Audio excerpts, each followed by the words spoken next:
When do you have to blur the faces of people that you capture in your videos when you're shooting in public places?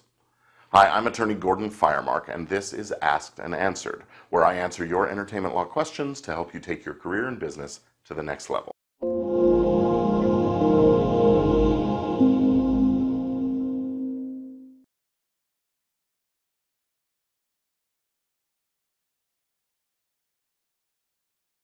So Miranda wrote to me with this question. When filming content for my YouTube videos, when do I need to blur out faces? We mainly film our hikes and some passers-by people. We also filmed at a new playground, a review, while my children played, and I'm not sure if I'm supposed to blur out every single face. Since it's a city park, I don't really know the specifics. We plan many more hikes on public land and property, and I just want to know for the future. Also, if the law doesn't require me to blur faces, when is it still polite to do so? I just finished editing our new playground review, and it took quite a while to blur out all the faces of the children getting in the shots. Well, this is a great question.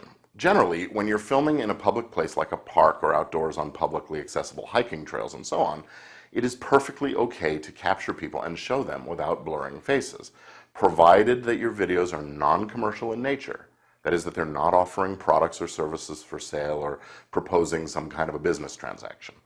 But when you're filming kids, it's probably a good idea to blur the faces of kids who aren't the primary subject of the video, if they're easily recognizable, and they're shown in relatively close-up shots and so forth, especially if the location of the park is given or indicated.